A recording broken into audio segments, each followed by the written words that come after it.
Good afternoon, colleagues. How are you? You good? Um, our topic is it sounded easy, but it's very complex. And as you can see, we're presenting on economic realities in rock art. And the reason why it is complex is because we had to ask ourselves, how do we see ourselves when we present or when we talk about economic realities? Do we see ourselves as researchers? Do we see ourselves as business people? Or do we see ourselves as both? Another issue that we had to do when unpacking economic realities in rock art is the groups of people, the type of target market, people we focus on in rock art. As we know, we've got spiritual public, so to speak, in inverted commas, and the regular public, which is your tourists and people who are just the locals who are just interested in the accessing the heritage sites, not looking at the spirituality of things. And with that, so these are the issues. So as you know that in Southern Africa, the reason why we had to distinguish between the regular people and the spiritual people is because of we are faced with spirituality in Southern Africa, and it's something that we cannot run away from. And it's a group of people that we cannot run away from. And in a case study or one of the issues looking at it is that at Sodilo Hill, Mitch was saying that, I'm kidding. It's just that you're disturbing me. I thought like you're pointing. Sorry. At Sodilo Hill, Mitch was saying that some people go to the rock art site, the spiritual people go to the rock art sites not to access the rock art, but to be in the secluded spaces like caves. And in essence, some of those secluded places or the caves have rock art in them. So they don't really necessarily care about the rock art, but they care about the ambience of the cave. And then we have your tourists or your regular people who are just interested in that. So in a hypothetical world, if we see ourselves only as researchers, one of the main issues with research is that we are focused mainly in, when we talk about sustainability, it's conservation and preservation. And we are focused mainly on research publication. And when we talk about conservation, we always talk about getting experts to do the conservation and preservation. And this conservation and preservation is mainly for future generation. And that is our value as researchers. That's all we care about, the authenticity of things, and that's it. But if we see ourselves as, this is the slide that we're talking about. If you see ourselves as what is this, researchers, we also we tend to have a lot of restrictions. Do not touch. Do not do 1, 2, 3. Do not this. And with the hopes of conserving and preserving for future generations. But however, if you see ourselves as business people care about money, because they know that if they invest in something, it's a risk. Investment is a risk. And if there's a risk prone to it, innovations are immense or are abundant. Business people don't mind doing augmented realities. If we see ourselves, we don't mind doing virtual realities. There are less restrictions. We want things that will generate income. So usually business people, what they focus on, the target market, is the regular public. Because the regular public, the restrictions are, or the dynamics are less, where we don't say, you can't go to this cave, you can't do. The regular public just are there, they've paid for the money, they've paid for the experience, they just want to enjoy, and they're willing to invest in the entertainment, or what they call it, the pilgrimage, or something like that. Pilgrimage. Yeah, pilgrimage, but it's just that the experience about the entire site.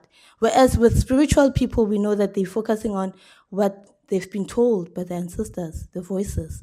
I saw this site, go wash, do some cleansing. That's all they care about.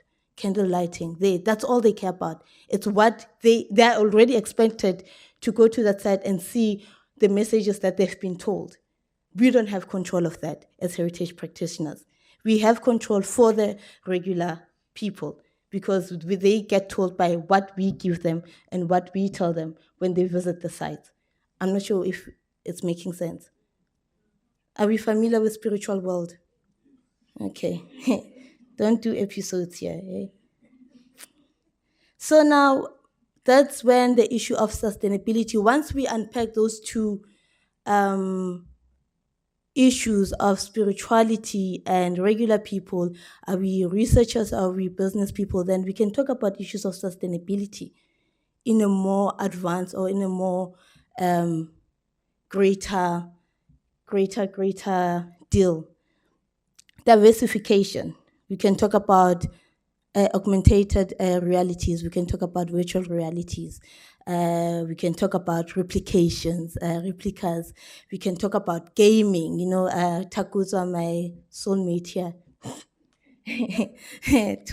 said when we were showing Lasco, a video on Lasco, and he was like, this could turn out to be a game. And those are innovative ideas that we can think of in generating income for our sites. But who does it benefit? It benefits the regular public, not the spiritual public. So those are the issues when we deal about economic realities, that do we differentiate the two? Do we separate the two? Or do we include them both? And if we want to attract both publics, how do we then attract the spiritual public so that they don't feel excluded? It's on you. That's the question. So ponder on that.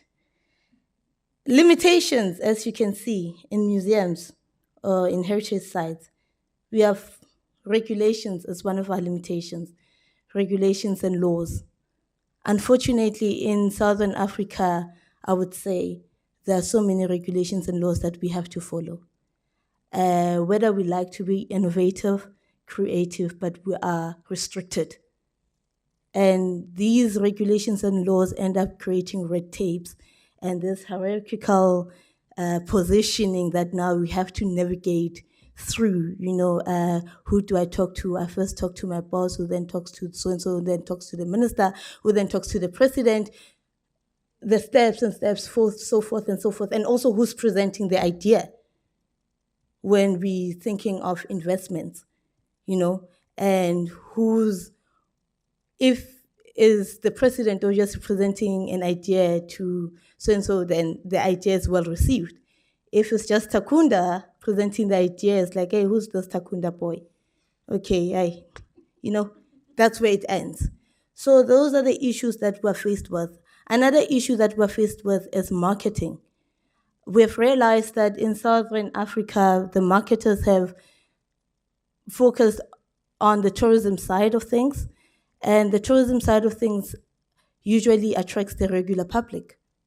And the reasons why they focusing on the easiest target, which is the regular public, is because there are less restrictions, there are less complications with the regular public.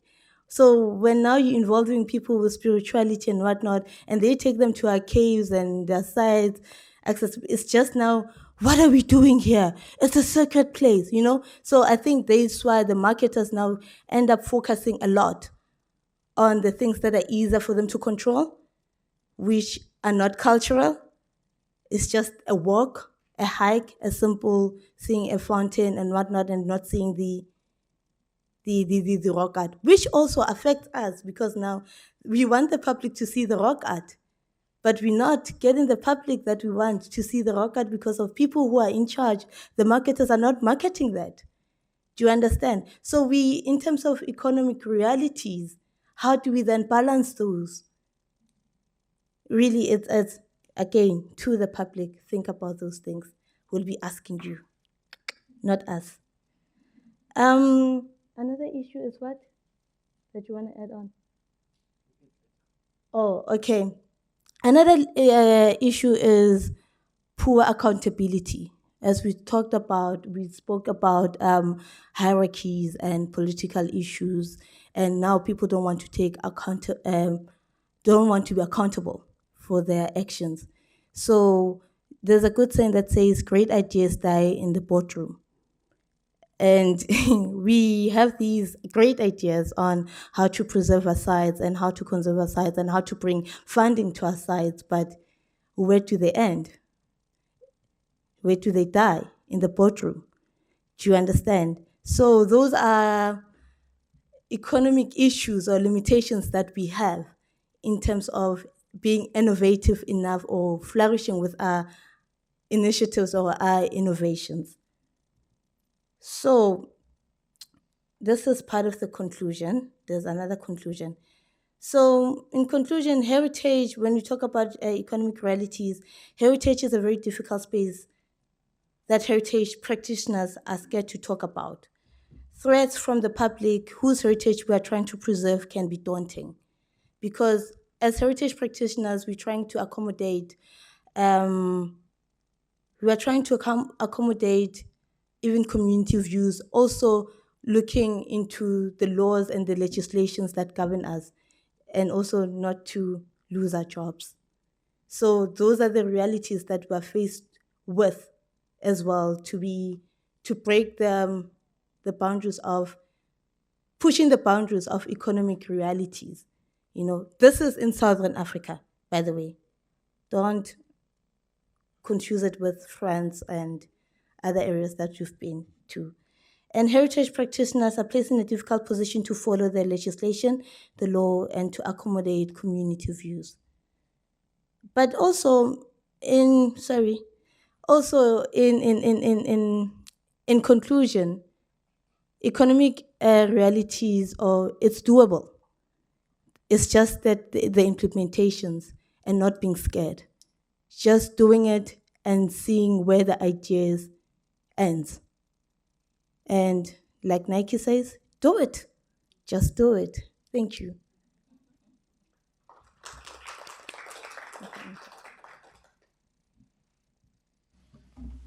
Okay, thank you, Miss D.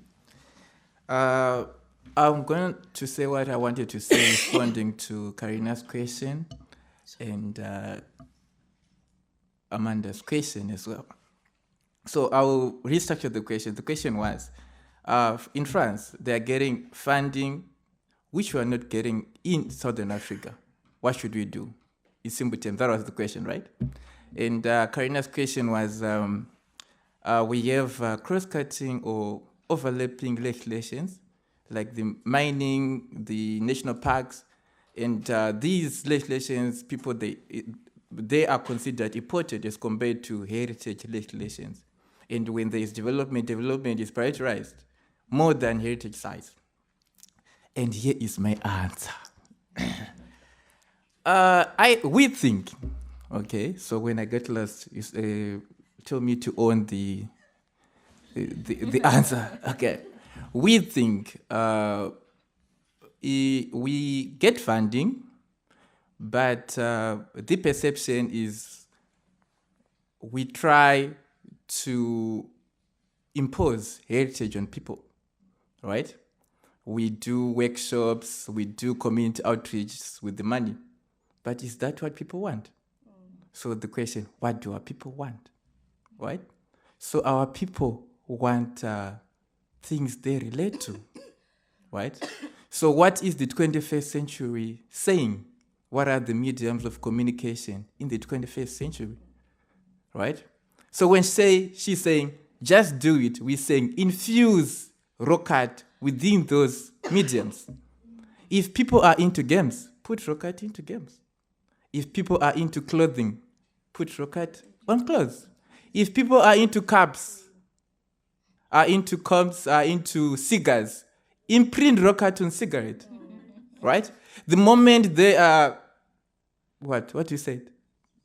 They are smoking, they have a bison. Oh, there's a bison. That's true. Yeah. That's so I've responded to both questions, right? So my point is the government invests in value, right? There is value in gold, direct value. So the point is us putting value on rock art, right? So that someone will buy rock art happily. Right? So it's only, we're talking about diversification on how we package rock art. So it's all about the packaging. Is rock art packageable? If it is packageable, how do we dispose it to the people the way they like it? Merci beaucoup.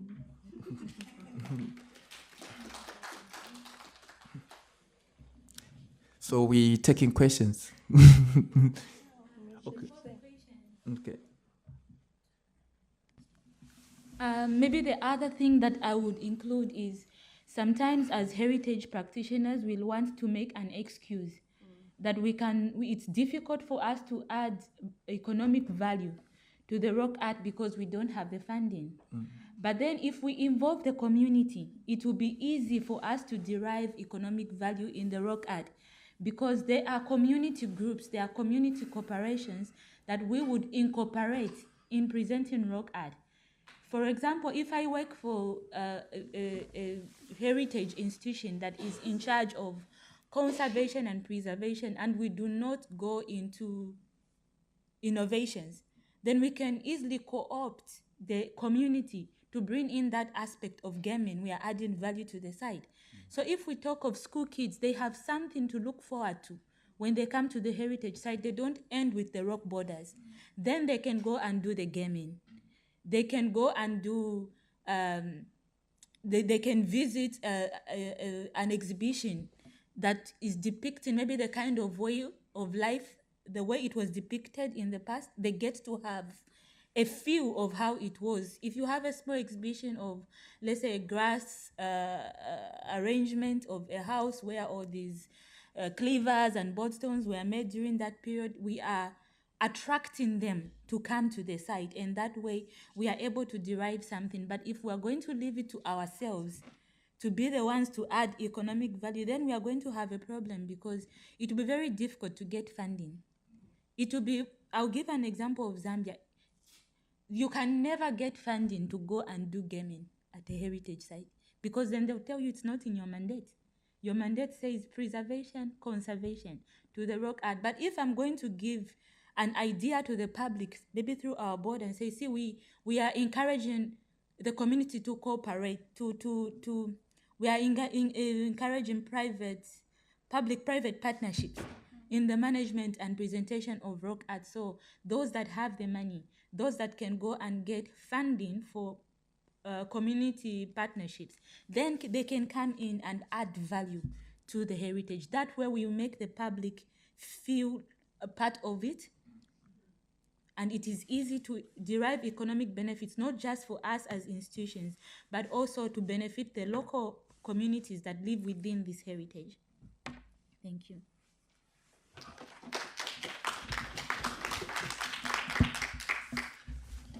And sorry, if I may address one thing that really came out at us regarding heritage properties in Southern Africa is the fact that most of them are government sponsored.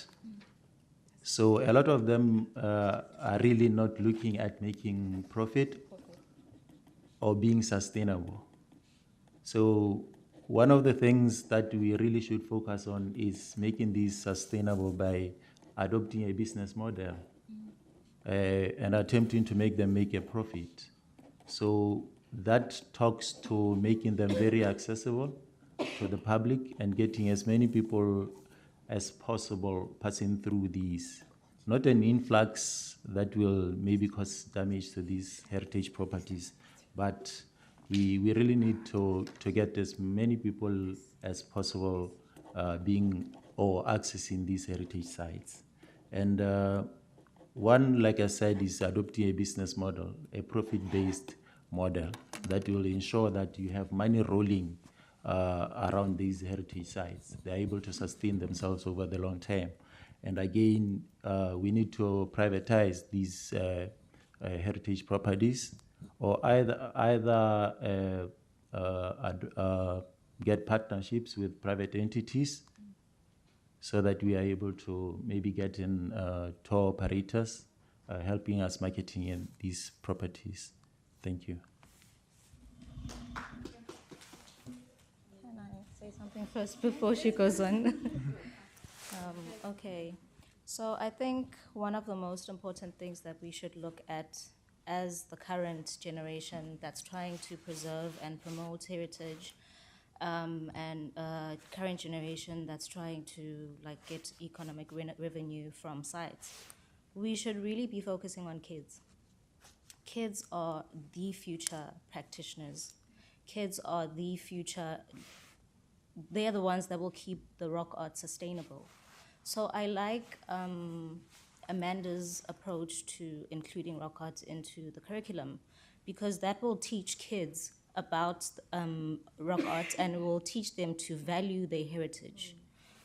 So it's very important that when we do create those business models, we do target kids. I understand that most museums have programs that include school kids. But I was talking to Aaron the other day, and we were talking about how he was telling me a story about how a colleague of his used to teach or have this interactive games with kids at the museum. In my head, I thought, as children are very special because what you do with them at a very young age, they're able to remember it years later. And that fosters an appreciation or a value for whatever they're doing at that time. So it's very important that as heritage practitioners, when we look at trying to build up an economic revenue, we should really try to target the kids. So in doing that, they are able to go back home and tell their parents about it. And if they do, kids normally, when they speak, their parents listen. And when parents listen, they will want to go to those rock art sites to go see, right? What the kids are telling them when they come back from whatever trip or whatever, anything. But I really think let's target the children or the kids, and then, yeah, we'll see how it goes from there. Okay. Amanda was the first. Okay. Thanks for that. I just wanted to respond to actually some of the individual commentary and the main comment too. It seems to me that you're promoting a very much a commodification model and a capitalist model and almost a privatization model. But when you've been around as long as I have, these things have failed repeatedly, particularly, okay, I'm speaking now from the perspective of South Africa. We've done public-private partnerships. They fail every time. And part of the problem, I think, is when a profit isn't made, the private partner pulls out. So there's no real sustainability in it. So it's very difficult. It's not an easy thing to do. The other thing that that happened is that people wanted to commodify the art.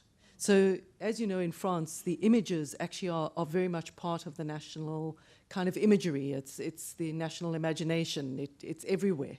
And that would be fantastic in South Africa, but it hasn't happened. And I think one of the reasons it didn't happen is that because they said it was so spiritual. So the art has the spiritual dimension, and therefore you don't put it on a coffee cup. You don't put it on your cigarette.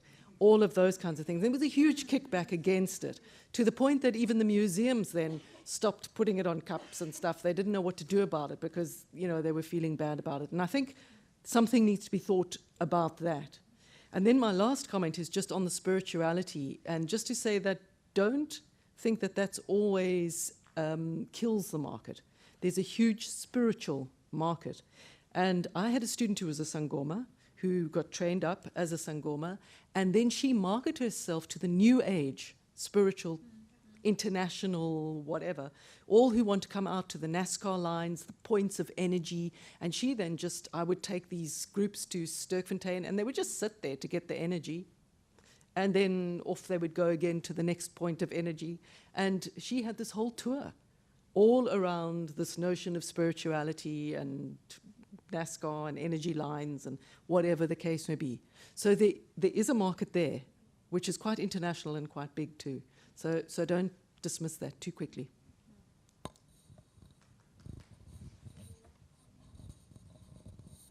It was so nice that Amanda went first because she already addressed some of the things that I was going to point out.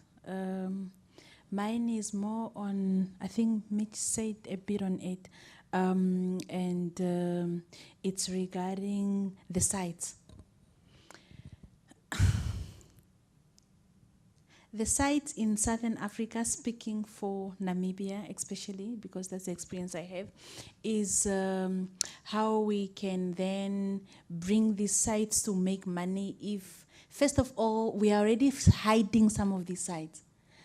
She presented on something, or she just touched on a little bit the other day when she said, when she was having her presentation, that it's pointless hiding the sites. Because then as much as you are saying you are not putting the coordinates online, somebody somewhere have been there and took a picture and took coordinates, and now they are flexing on Instagram or flexing on Facebook to say, oh, I just found this, it's where.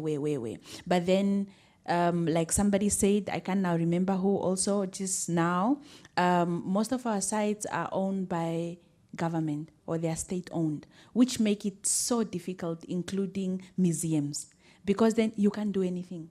As young, as dynamic as you are, full of life, with all these nice ideas, you found things how they are. And she started saying she's glad, and if I can't remember her exact word, but something like if you have been long enough, if you have been there long enough, then like she was or she is. That as in basically if you are old like she is, she have experience and she have seen things go around. So you come fresh from the university with all this gaming, targeting the kids. And the ideas are great, but whoever is on top of you, just make everything impossible. One. Two, it's back to the issue of sites. I have been experiencing the Apollo 11 cave. I don't know if you guys know about it, but it's one of the what Namibia is well known for.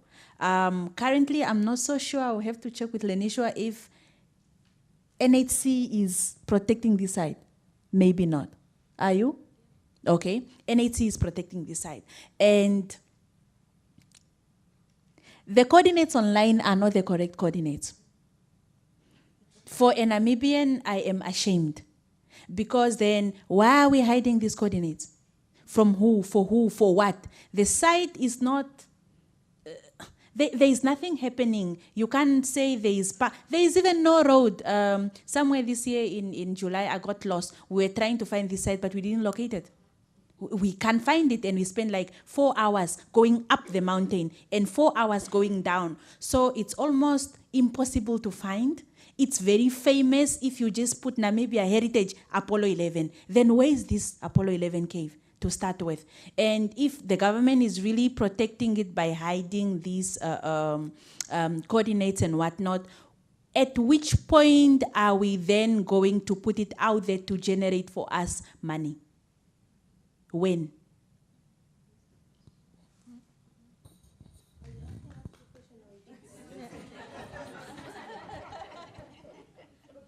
I think I'm venting a little bit. Can I vent a little? Please.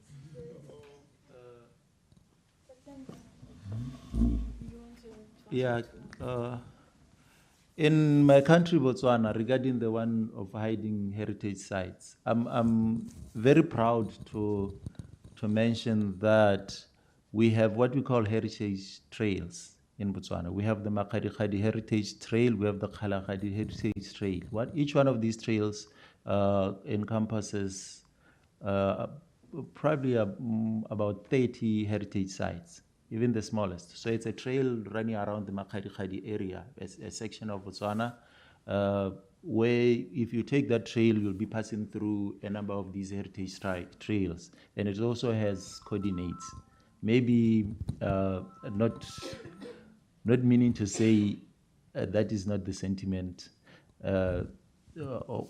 amongst African countries, but we do have heritage trails in Botswana. So I'm proud to maybe show that there's a difference, and we are trying a little, that we are not trying to hide heritage trails. One other scenario from Zodilo regarding the business aspects of heritage. In Zodilo, we have, well, in Botswana, as a new policy in Botswana is called the CBNRM policy, Community-Based Natural Resource Management Policy, whereby we try to offload a lot of the economic activities of these sites to the local communities.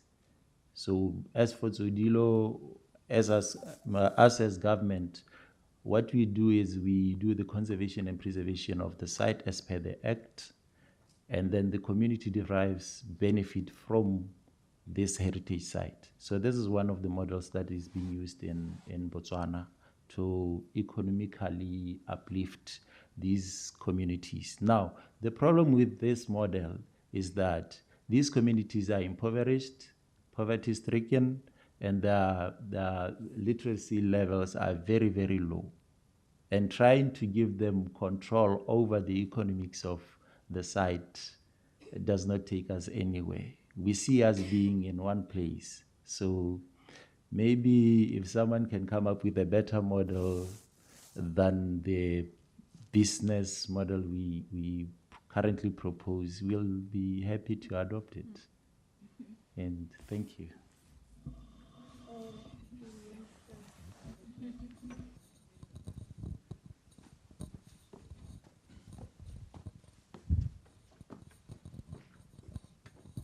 Thank you. I just wanted to add to what Ayanda was saying. So in Namibia, we do have museums that want to start something called Class at the Museum. So the idea is when kids come visit the museum with their teachers and stuff, we don't want them to just get a tour guide, but a guided tour, but then they should also be taught at the museum so they don't miss out from the lesson that they were supposed to get on that day at school.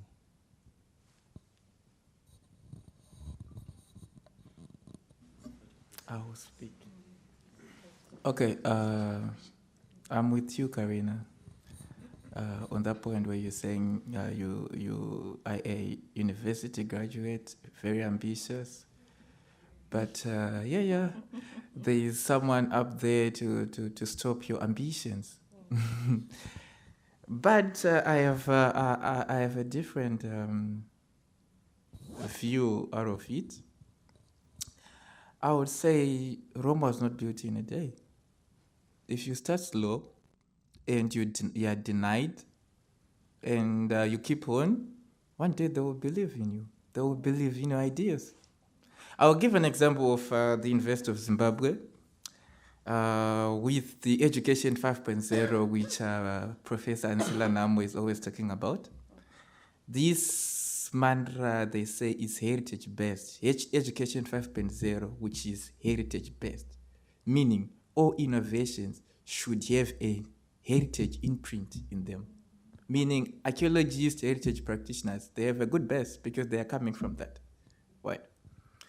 So if you have, you exhibit your story to them and they believe in it, they fund it, even if it's heritage. It's funded by the university, by the Ministry of Higher Tertiary, wherever. So it's actually a stepping stone, and if it does make sense, we routing to the national level.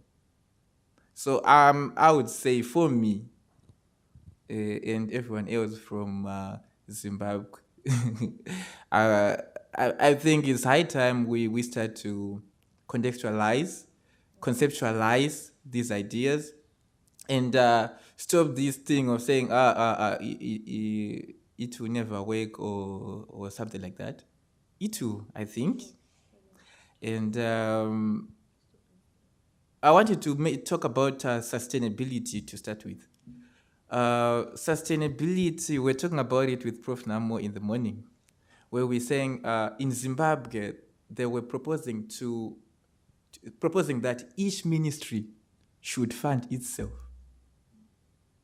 You see? So, if each ministry is funding itself, and in the heritage ministry you are not producing or getting any money, how are you going to pay your workers? Yes.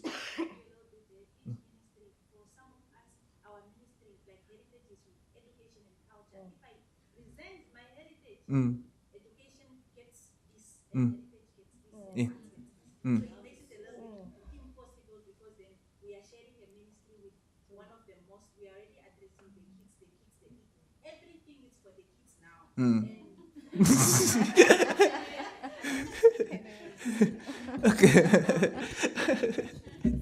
Okay. Yeah. So you see, it's not yet implemented, but it's a proposition. Like, okay, each ministry, because they're saying giving you money to fund your research is not sustainable, because you're going to the community and tell them this is rock art, then you come back, there's no money. How can we continue giving you money when you're not bringing in money? And in Africa, I would say that idea that we are paying taxes, it doesn't work. Because an engineer is paying tax, is also creating a bridge that is benefiting the community.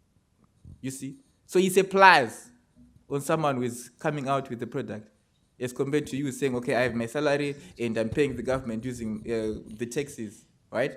So you have competition. Definitely the government will fund that one who is creating a bridge, that one who is assembling buses and everything else.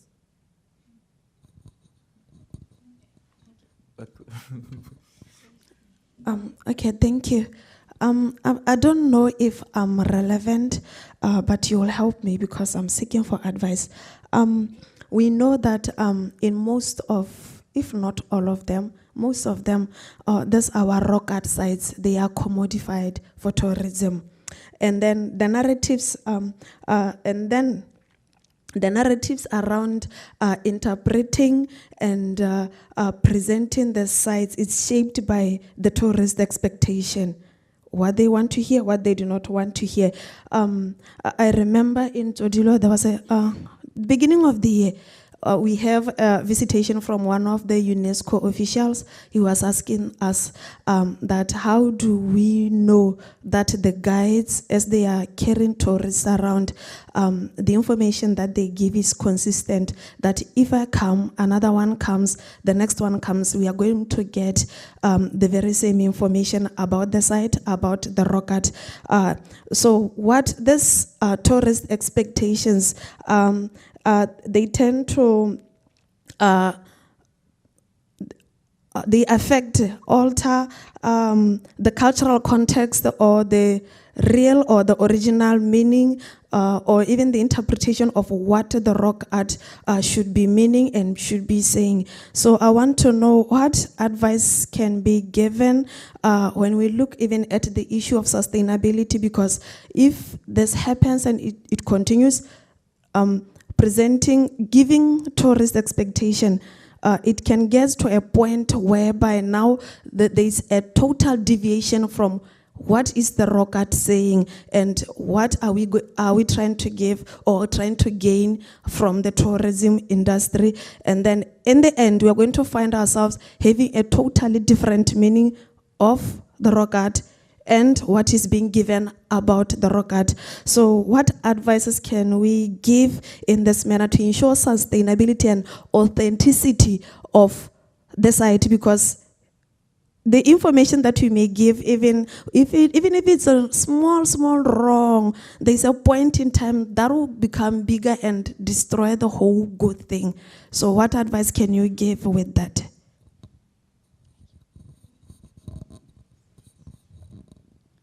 So if somebody want to answer? Yeah.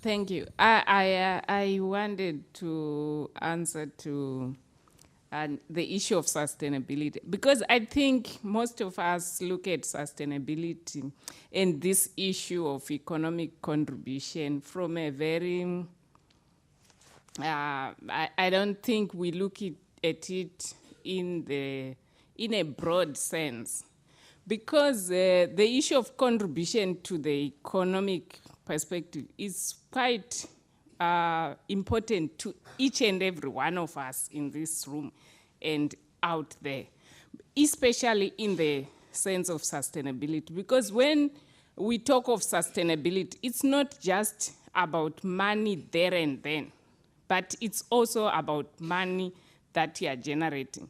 So right now, all over the world, it's not just in Zimbabwe, you see that universities are struggling.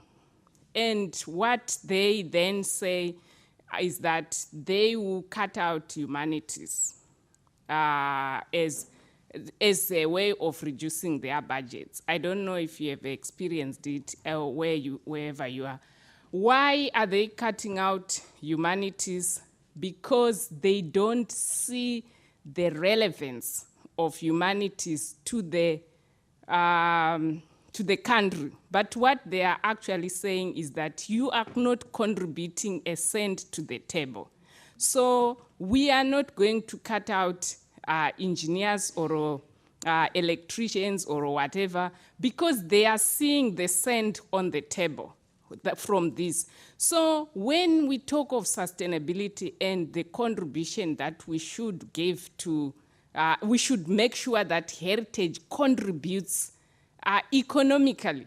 We are talking sustainability of the industry, because you may think that in my country today we are getting support, but when anything comes, they will start to question who is contributing things to the table, and they will start to cut out. That is why, as people in the humanities, we are suffering, because even in terms of research, in terms of what, they will cut that out because they are saying, it's of course wrong, I don't agree with it entirely, but that is the reality on the table, that sustainability in the long term, if we are going to be able to continue to look after the heritage has to prove its contribution in terms of social contribution, which we definitely can do and easily and we would want to, but also in terms of economic sustainability, because otherwise everyone from, even in terms of degrees at my university, parents would come and say, you want to be an archaeologist? What do they do? How do they, how do you make money in archaeology? No, if you want to be an archaeologist, I'm not going to pay for your fees. For us, we pay fees. So you find that those degrees will get less and less people. But the effect is that us, it's also us, because we don't want to make this contribute. Because if somebody knows that the archaeologist, they can be an archaeologist and they can make money, they will say to their kids, you can be an archaeologist. But they don't know that. And so for me, I think the issue of sustainability should not be viewed just in a narrow sense. We want to preserve us, we are there to just preserve it's not sustainable in the long term. That will be my position. But yeah, let me leave it there. Yeah. Thank you. Okay. Well, perhaps I have three things to tell about this presentation, like a sort of testimony. And please, Stéphane, if you see I am... je m'embrouille dans l'anglais, je veux bien que tu m'aides, because it's a concept and so it's perhaps difficult for me. Well, these three testimonies are about funding and sustainability. The first one is about LASCO 4 we have shown yesterday. one of the ideas of the technique committee and the scientific committee was that the people who visit Lascaux Fort were informed by the fact, for example, of €1 of our visits, €1 on 22. The visit in Lascaux Fort is €22 for an adult. It's a lot, in fact. And €1 could be reserved in a special funding in order to participate to the big cost of conservation of Lascaux. You know, it was an idea, we think it was a good idea in order to have an implication of all the tourists, of all the locals who are visiting Lascaux Fort. And of course, because 300 visitors by a year, €1, well, it's nearly the cost of preservation by year of Lascaux 1, of Lascaux. And so we thought it was a good idea. Well, and the problem is that for political reason, here in France, so we could hope that we have an interesting model for heritage, we are proud, we are, well, no, it was impossible for politicians to admit this idea in France. So I am really, 10 years later, I'm always really shocked of this absence of decision. The second is about funding. In fact, all what we have seen this last day in different visits or different replicas in cave and all this generally have an important benefit of public funding. It's real that Melanie said this, sometimes this week. In France, we pay a lot of taxes, a lot, really. But these taxes are for all the public policies and are also for heritage. But I'm really pessimist with this system because we see today that public policies are really remises en question, are questioned by more liberal economy. You see what I mean? And so there is a very important problem today for this public finance, and so the credit for heritage is not as good as it could be last year. So it's an alert of our model, economical and heritage model. And one of the question of, for example, my ministry is to have more private funding and a partnership, as you said, between private and public and all this. But in reality, in my point of view, this question of private funding is a real origin of inequality in the territories. Why? Because, for example, just for the museum, for example, we are here in a rural area and far away from Paris. We have some society, some yes, with a special economic, and we have some enterprise business, but it's a small business, small societies, and the national museum, which are all near Paris. Of course, there is a lot of big enterprises and societies, or the luxury enterprise like Chanel, like the champagne of, and so national museum. Other national museums have a lot of money from these societies, private societies, a lot of funding from these societies. But here, in National Museum of Prehistory, well, the big company of luxe of France aren't at all interested by our museum. And so, this is the reason why, for me, the problem of private-public association and private funding is the origin of a potential origin of really disequilibre, unbalance between the territory and so between the people, and I think it's a real problem today. And the third testimony is about the game. You have spoken a lot about game. I think sometimes it's really a good idea. But I'm not sure that bison on cigarettes are a good idea. What I mean here is that there is perhaps a difference between be attractive to catch the public that we need to speak to and some sort of banalization of rock art or vulgarity, perhaps, un usage un peu perverti. Tu vois ce que je veux dire? Perverti, yes. A use would be perverti.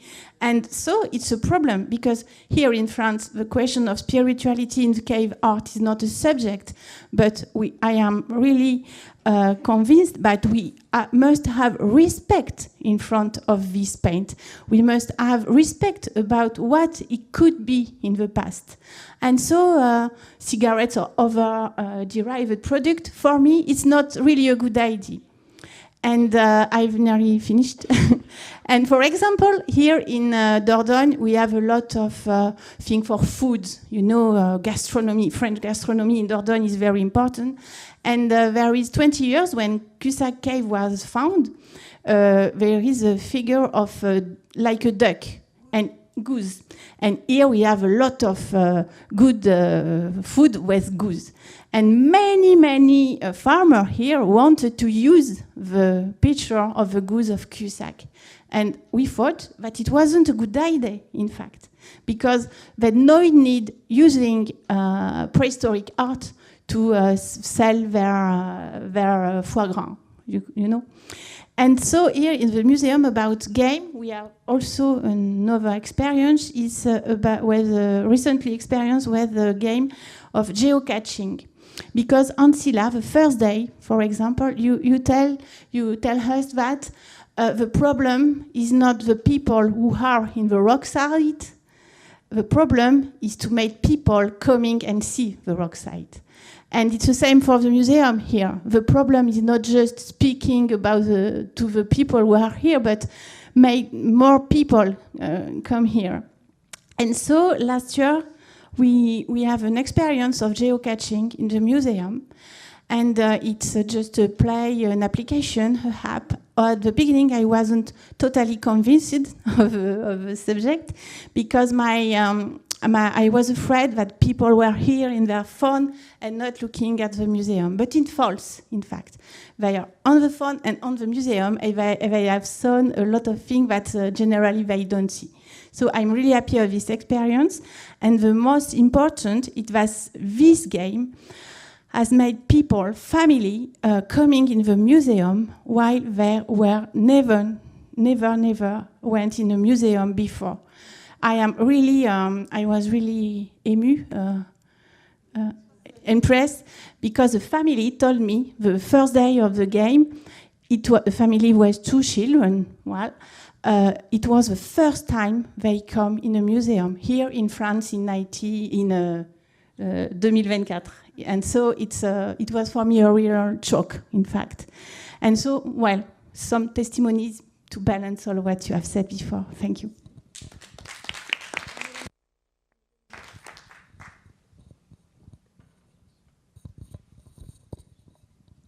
Just to coming back also to, Amanda spoke about that, Ayanda spoke about that, and basically it's crossing also your reflection that to promote and to work in the way people integrate the importance of rock art site curriculum.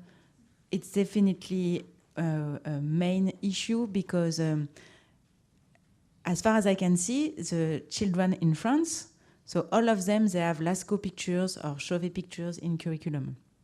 Even if it's not a lot of hours, they have the pictures in the book. And I think it's also why when we grow up and as an adult, we integrate so much the fact that it has to be close. Because we have seen the picture in the book and all of the children in France, they have seen the picture in the book and they know what it is. So, and this really explains why, when you are an adult, yes, you totally integrate the fact that, yes, even if it costs so much, it has to be close.